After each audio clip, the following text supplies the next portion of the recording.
Assalamualaikum warahmatullahi wabarakatuh. Halo teman-teman, perkenalkan kami dari kelompok 3. Pada kesempatan kali ini kami akan membahas mengenai overview dana BOS dan penggunaannya dalam manajemen keuangan sekolah.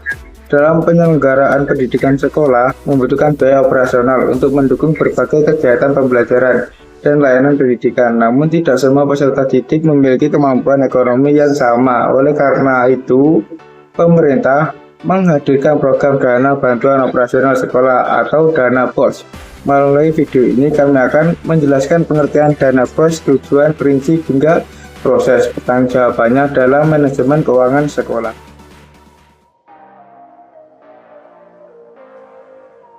Dana bantuan operasional sekolah atau biasa kita sebut dengan dana BOS itu merupakan dana yang dialokasikan oleh pemerintah pusat dari anggaran dan juga pendapatan negara yang biasa kita sebut dengan APBN.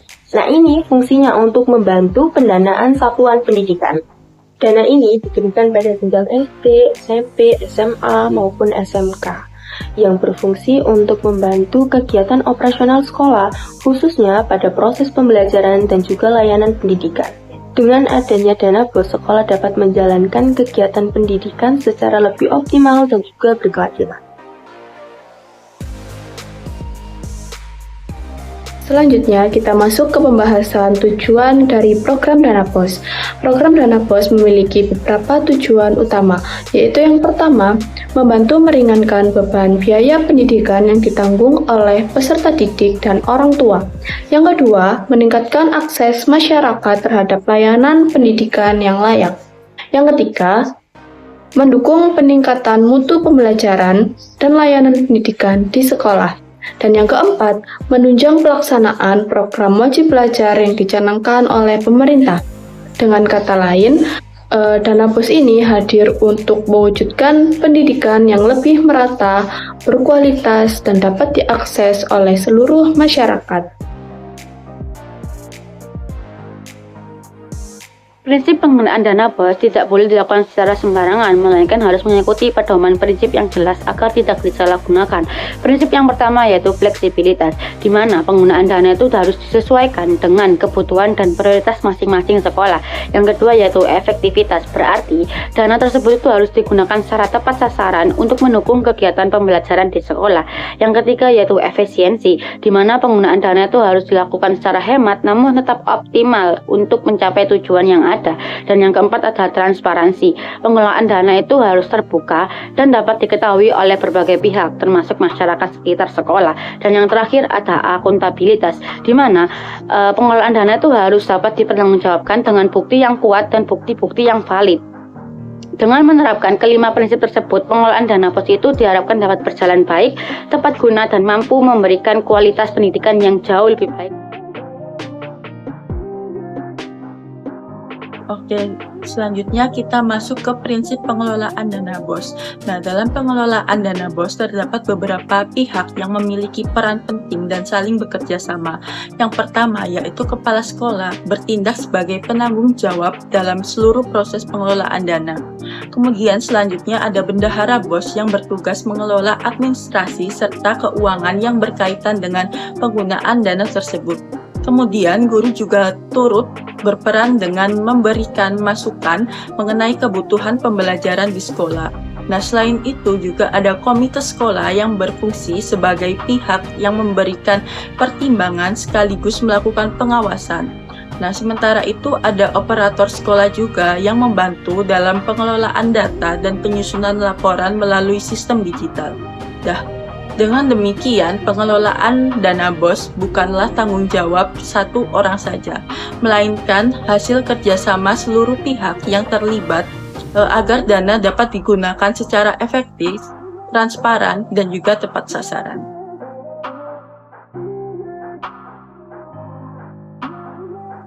Sebelum digunakan, dana BOS harus direncanakan terlebih dahulu melalui beberapa tahapan. Tahapan yang pertama adalah mengidentifikasi kebutuhan sekolah.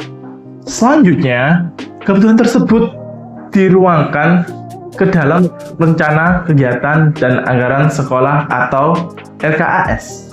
Selain itu, dilakukan pembahasan bersama guru dan komite sekolah.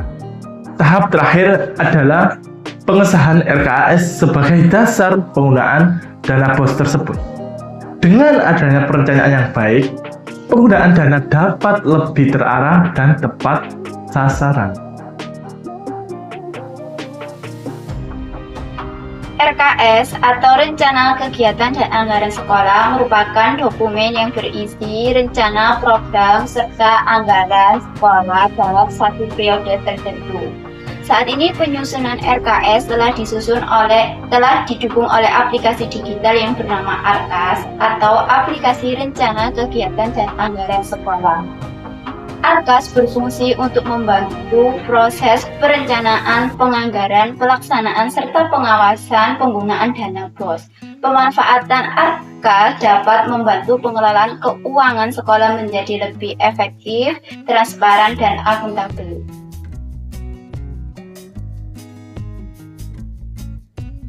Selanjutnya yaitu mengenai contoh penggunaan dana BOS. Dana BOS di sini digunakan untuk berbagai kebutuhan operasional sekolah sesuai dengan ketentuan yang berlaku.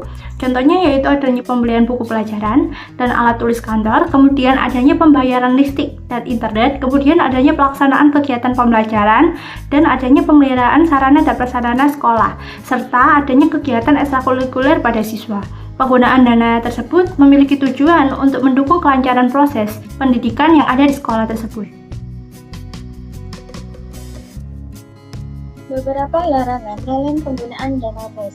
Jadi, meskipun memiliki fleksibilitas dalam penggunaannya, dana BOS tetap memiliki batasan yang harus dipatuhi. Jadi, dana BOS ini tidak boleh digunakan untuk kepentingan pribadi, pembangunan gedung baru dalam skala besar, pemberian bonus yang tidak sesuai ketentuan, maupun kegiatan lain yang tidak tercantum dalam aturan penggunaan dana BOS. Nah, pelanggaran terhadap ketentuan tersebut dapat menimbulkan konsekuensi administratif, bahkan hukum. Setiap transaksi yang menggunakan dana BOS wajib dicatat secara tertib dan sistematis. Pencatatan dilakukan melalui buku kas umum, buku pembantu, serta dilengkapi dengan bukti transaksi seperti nota, kwitansi, atau dokumen pendukung lainnya. Pencatatan yang baik akan memudahkan proses pelaporan dan pemeriksaan keuangan.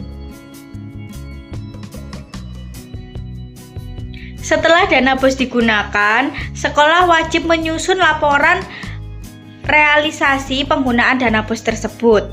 Jadi laporan tersebut itu disampaikan kepada Dinas Pendidikan dan pemerintah melalui sistem yang telah ditetapkan. Lalu baik itu secara digital melalui ARKAS ataupun mampu untuk ataupun dalam bentuk dokumen pendukung lainnya. Lalu pelaporan yang dilakukan secara transparan dan juga akuntabel sangat penting untuk menjaga kepercayaan masyarakat terhadap pengelolaan dana dari pendidikan tersebut. Nah, dalam pelaksanaannya, pengelolaan dana BOS masih menghadapi beberapa kendala. Di antaranya adalah keterlambatan pencairan dana, lalu keterbatasan sumber daya manusia seperti bendahara atau operator sekolah, lalu kurangnya pemahaman terhadap regulasi terbaru, serta kesalahan dalam penginputan data.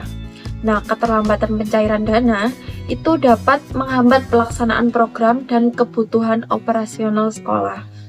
Nah, sementara itu, keterbatasan kompetensi bendahara atau operator sekolah sering menyebabkan kesalahan administrasi dan pelaporan.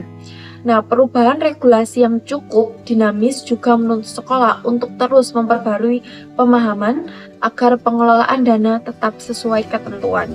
Nah, kendala tersebut tadi itu sering ditemukan terutama pada sekolah yang memiliki keterbatasan sumber daya. Nah, untuk mengatasi berbagai kendala tersebut, maka diperlukan beberapa langkah perbaikan. Yang pertama, meningkatkan kompetensi pengelola dana BOS melalui pelatihan dan pendampingan. Kemudian yang kedua, mengoptimalkan penggunaan aplikasi ARKAS dalam pengelolaan keuangan sekolah. Yang ketiga, memperkuat pengawasan, baik secara internal maupun eksternal. Yang keempat, meningkatkan transparansi kepada seluruh warga sekolah dan masyarakat. Dengan pengelolaan yang baik, dana BOS dapat dimanfaatkan secara optimal untuk meningkatkan mutu pendidikan dan mendukung kemajuan sekolah. Nah, sekian pemaparan dari kelompok kami mengenai overview dana BOS dan penggunaannya dalam manajemen keuangan sekolah. Terima kasih atas perhatiannya. Wassalamualaikum warahmatullahi wabarakatuh.